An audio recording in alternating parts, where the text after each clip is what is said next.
မင်္ဂလာပါအခုပြောပြမယ့်သင်ခန်းစာက tools တွေဘယ်လိုသုံးလဲ tools တွေကဘယ် tools တွေကဘာတွေလုပ်နိုင်လဲဆိုတဲ့သင်ခန်းစာဖြစ်ပါတယ်ပထမဆုံးကျွန်တော်တို့ canvas တစ်ခုယူပါမယ် file နဲ့ news 6လက်မှတ်ပတ်လည်ရှိတဲ့ canvas တစ်ခုပါ resolution က150ပါ RGB ပါပြန် okay နှိပ်လိုက်ပါကျွန်တော်6လက်မှတ်ပတ်လည်ရှိတဲ့ canvas တစ်ခုရပါပြီပထမဆုံးကျွန်တော်ပြောချင်တာ move to ပါ move to ဆိုတာသူကလှုပ်ဆောင်ချက်တစ်ခုပဲလုပ်ပါတယ်အဲ့ဒါက canvas ပေါ်မှာရှိတဲ့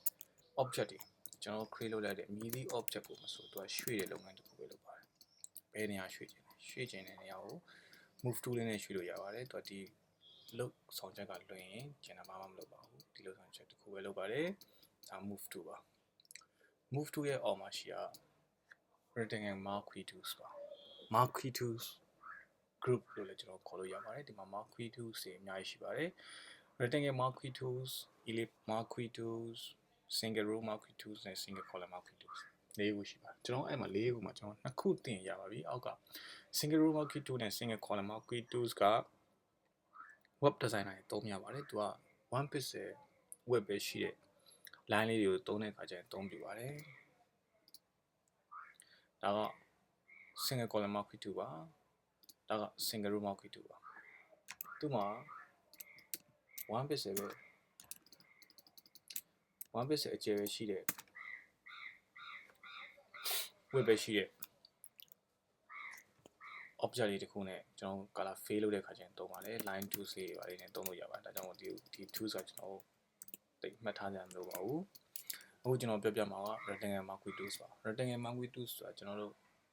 ၄တောင်းရှိတဲ့၄တောင်းပုံစံရှိတဲ့မြည်သည့် shape ကိုမဆို selection ပေးတဲ့အချိန်တိုင်းသုံးပါတယ်ကျွန်တော်၄တောင်းမြည်သည့်၄တောင်း shape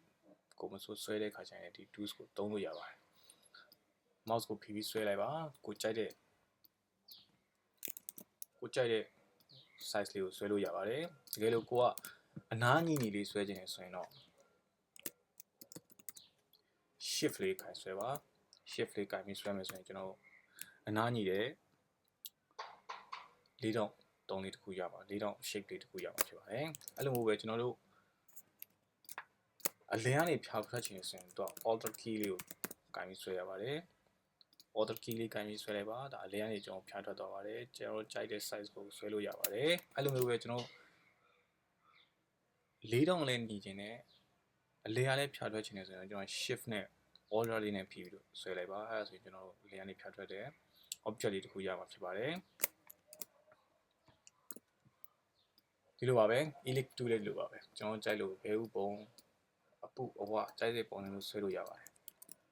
အဲ့မှာကျွန်တော်ခုန rectangle marquee tool လိုပဲသူက၄တောင်း1 set လေးလိုချင်တယ်ဆိုရင် shift key လေးကိုင်ပြီးဆွဲလို့ရပါတယ်အလယ်ကနေဖြာပြီးတော့၄တောင်းဆက်ဖြာသွားကျွန်တော် shift နဲ့ order လေးနဲ့ကိုင်ပြီးဆွဲလို့ရပါတယ်ဒါကကျွန်တော်ဒီ marquee tool တွေတုံးတဲ့ပုံပါအဲ့မှာတခုထပ်မှတ်ကမှာတော့ကျွန်တော်တို့၄တောင်းတစ်ခုကို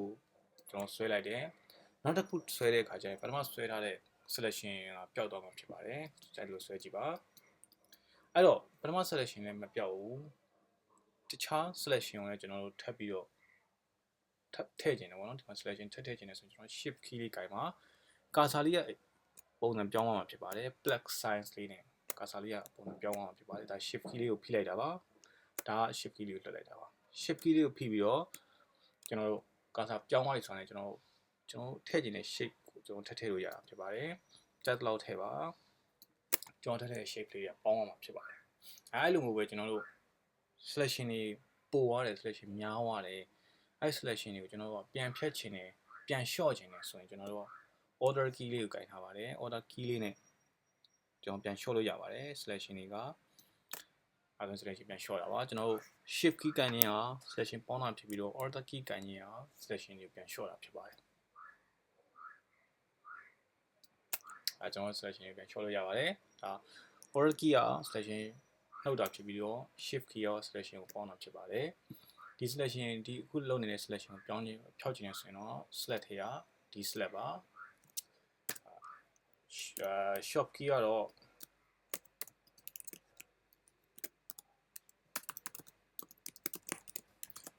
control T ပါဒါကျွန်တော်တို့ selection ပြောင်းတဲ့ shortcut ဖြစ်ပါတယ်ဒါဆိုရင်ကျွန်တော် tools နှစ်ခုပြီးသွားပါပြီ move to ရဲ့ rectangle marquee 2ဖြစ်ပါတယ်အောက်ကကျွန်တော်တို့ lasso 2 group ဖြစ်ပါတယ် lasso မှာကျွန်တော် lasso 2 3ခုရှိပါတယ် lasso 2ရိုးရိုး lasso 2 ပြီးရင် polygon lasso 2ဒါဒေါင်လေးတွေတိုင်းဖြတ်လို့ရတယ် selection ပေးလို့ရတယ်ပြီးရင် magnetic lasso 2 magnetic lasso 2ရဲ့ဘောတရားကသူကဒီ lasso 2 3ခုရှိလို့ပဲသူ့ရဲ့အသုံးပြုပုံနဲ့3မျိုးอ่ะတစ်ခုနဲ့တစ်ခုမတူပါဘူးကျွန်တော်ဘယ်လိုသုံးလဲဆိုတာပြပါမယ်ဒီကျင်း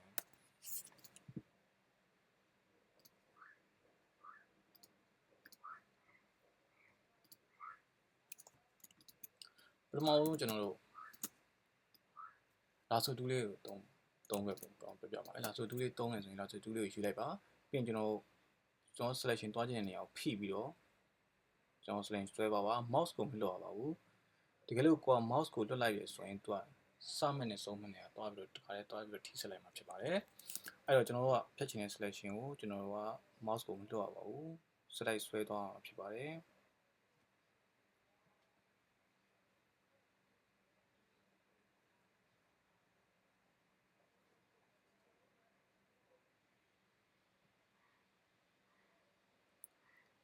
โอเคကိုလိုချင်တဲ့နေရာရောက်ပြီဆိုတာနဲ့ mouse ကိုလွှတ်လိုက်ပါအဲဆိုရင်ကျွန်တော် selection လေးနောက်ကျွန်တော် selection လေးပေးထားရအောင်ပါဒီလိုပဲကျွန်တော်တို့ polygon lasso 2ကလည်းသူ့ဆက်ပထမ lasso 2ဆက်ပို့ပြီးတော့တစ်ဆင့်ပို့ပြီးတော့လုံးဆောင်ခြင်းမြင်လာပါပြီအဲ့ဒါပါလဲဆိုတစ်ချက်ထောက်ပါကျွန်တော်ဒီချိန်မှာ mouse ကိုလွှတ်လို့ရပါတယ် mouse ကိုလွှတ်ထားလို့ရပါတယ်ကြိုက်တဲ့နေရာကိုတွားလို့ရပါတယ် selection လေးကမပြောက်တော့ပါဘူးပြီးရင်ကိုလိုချင်တဲ့နေရာမှာတစ်ချက်ချင်းထောက်သွားပါ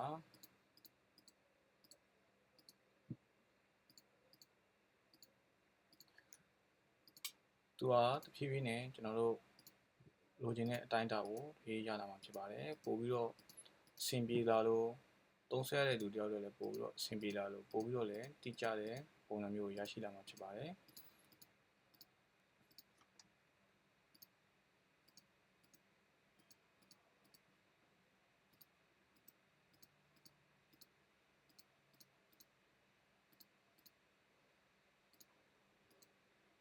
ကျွန်တော်စမဲ့နဲ့ဆုံးမဲ့ထိရဲ့နေရာကျရင်သူကကာဆာမှာ3ည point လေးပြမှာဖြစ်ပါတယ်အဲ3ည point လေးပြတဲ့အခါကျရင်ကျွန်တော်ကဖိလိုက်ပါကျွန်တော်လိုချင်တဲ့ selection ကိုရမှာဖြစ်ပါတယ်တကယ်လို့ကိုကြိုက်တဲ့နေရာနေပြီးတော့ selection ခေါ်ခြင်းဆိုရင် double click နှိပ်လိုက်ပါအဲဒါဆိုရင်ကျွန်တော် selection ကိုရမှာဖြစ်ပါတယ်နောက်တစ်ခုကတော့ magnetic lasso 2ပါသူကတော့ပထမသုံးခဲ့တဲ့ lasso 2 polygon lasso 2တွေပို့ပြီးတော့သုံးဆွဲရတဲ့လူကိုပို့ပြီးလည်းကူလာစေပါတယ်ပို့ပြီးတော့ DT ဖြစ်လာစေပါကျွန်တော်တစ်ချက်ထောက်လိုက်ပါပြီးရင်ကျွန်တော် mouse လေးနဲ့ကိုသွားခြင်းတဲ့လမ်းကြောင်းလေးကိုကျွန်တော်သွားရင်ပါပဲသူနဲ့အနီးစပ်ဆုံးမှာရှိတဲ့ color လေးတွေကိုသူ့ရဲ့တန်လိုက်တုံးလေးတွေပြေးကပ်ပြီးတော့ section တစ်ခုကိုဖန်တီးပေးမှာဖြစ်ပါတယ်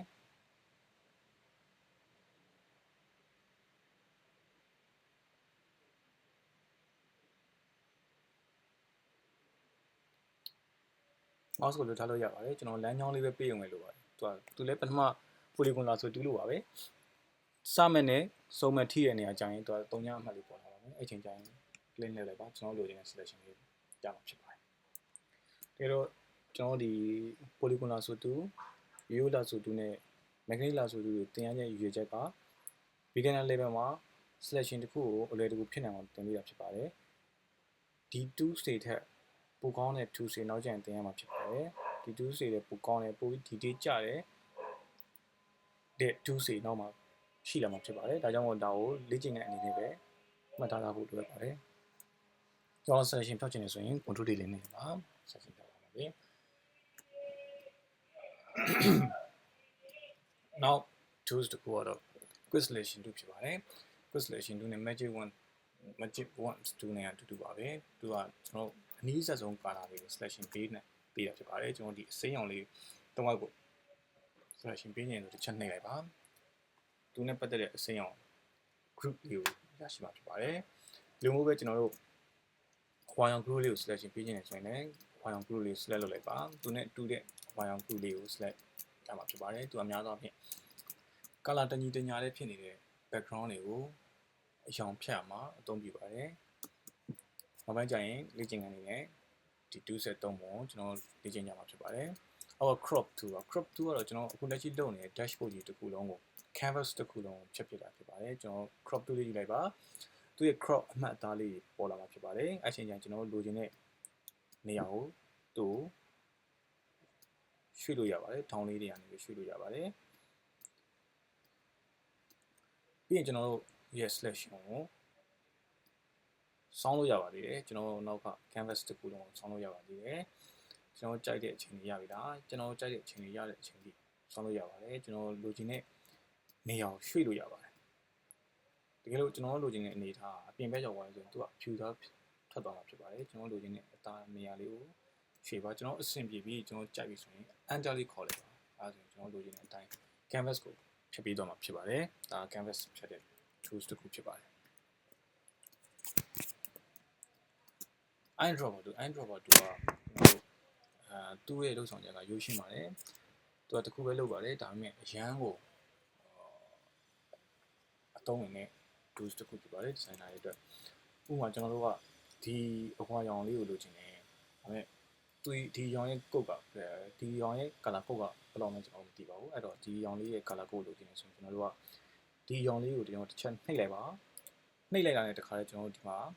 color box မှာသူ့ရဲ့ color code ကလာပေါ်မှာဖြစ်ပါတယ်ကျွန်တော်လိုချင်တဲ့အရောင်ที่ကိုကျွန်တော်တွားလို့ရပါတယ်ကျွန်တော်ကဖိပြီးတော့ဆွဲပါပါအောက်ကအရောင်ကမူလမှတ်ခဲ့တဲ့အရောင်ဖြစ်ပြီးတော့အပေါ်အရောင်ကတော့အခုလက်ရှိမှတ်နေတဲ့အရောင်ဖြစ်ပါတယ်